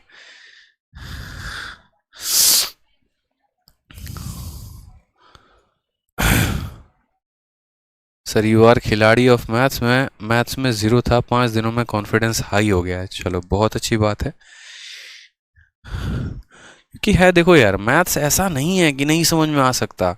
इंपॉर्टेंट यहाँ पर यह कोई समझा तो दे। दुनिया का कौन ऐसा सब्जेक्ट है, अब देखो खान सर हैं, कितने खतरनाक जीएस समझाते हैं। तो लोगों को पहले जीएस से नफरत होती थी, लेकिन जब उनसे पढ़ो तो लगता है कि अरे यार कुछ भी नहीं है। तो वही बात है, कोई सब्जेक्ट टफ नहीं होता यहाँ पर, बस हमें वो आसानी से समझ में आ जाए, ठीक है, या कोई समझा दे उसको उस तरीके से, तो वो हमारे लिए आसान बन जाता है। ठीक है, सौरभ कहते हैं मिसलेनियस में दम है। देखो मैं बहुत हाई लेवल नहीं रखता हूँ शीट्स का, ना ही बहुत लो रखता हूँ, आराम से। मैंने हमेशा मेरी कोई भी, मैं किसी भी दिन यूट्यूब पर प्रमोशन करता हूँ ना बैच का, 2 ही शब्द इस्तेमाल करता हूँ। मेरी शीट टाइप वाइज है और मेरी शीट लेवल वाइज है। टाइप वाइज का मतलब क्या है कि बाकायदा कैटेगरी बनी हुई है कि ये कैटेगरी है, ये कैटेगरी है, ये कैटेगरी है, ये कैटेगरी है, और फिर उनमें लेवल्स भी बने हुए हैं कि ये इस लेवल का, फिर ये इस लेवल का, फिर इस लेवल का, फिर इस लेवल का, क्योंकि मुझे आपको प्री और मेंस दोनों लेवल का पढ़ाना है। तो ऐसा मैं कभी नहीं कर सकता कि मैं आपको आसान आसान सवाल कराऊं, मुश्किल छोड़ दूं, या मैं सिर्फ जहर जहर ही करा रहा हूं और आपका बेसिक बना ही नहीं रहा। तो मुझे दोनों चीज़ें लेके चलनी है। ठीक है, मैं कैलकुलेशन भी उसी तरीके से करता हूँ कि जिससे आपको समझ में आ जाए आसानी से, क्योंकि मुझे कैलकुलेशन उड़ाना आता है। मेंस के किसी एक दिन क्लास में बैठो, देखना मैं कैलकुलेशन कैसे उड़ाता हूँ वहाँ पे। लेकिन यहाँ मैं बोलता हूँ ना कि 13 × 3 39 - 34, इसीलिए ताकि वो चीज़ आपको याद हो। आप भी तो ऐसे ही करते हो, तो हाँ आपको लगे हाँ हाँ हमारा वाला तरीका से एकदम सर कर रहे हैं। समझ में आ गया बात? यहाँ पे कोई दूसरा तरीका, चाइनीज थ्योरम नहीं लगा रहे। तो इसीलिए पढ़ाई करो बढ़िया से, मिलते हैं अगले सेशन में, रिवाइज करते रहा करो। पंकज कुमार कह रहे हैं sir today is my birthday. Pankaj बहुत बहुत बहुत बधाई हो आपको आपके बर्थडे पे। ठीक है, भगवान बहुत कामयाबी दें आपको, लाइफ में बहुत आगे आप बढ़ें। ठीक है, और आपके जन्मदिन की ढेर सारी शुभकामनाएं हमारी तरफ से, हमारे पूरे टीम की तरफ से। लाइफ में आप बहुत आगे बढ़े, बहुत नेक इंसान, बहुत अच्छे इंसान बनिए और समाज में लोगों का भला करिए, एक बहुत अच्छे ऑफिसर बनिए। ठीक है, चलिए खुश रहिए, मस्त रहिए, लाइफ में बहुत आगे बढ़िए पंकज जी। और जल्द से जो है अपने कंधे पर सितारे लेकर आइए, ताकि हम आपको एक इंस्पेक्टर के रूप में यहाँ पर अपने स्टूडियो में देख पाएँ। ठीक है, चलिए खुश रहिए, मस्त रहिए, love you all, take care, bye.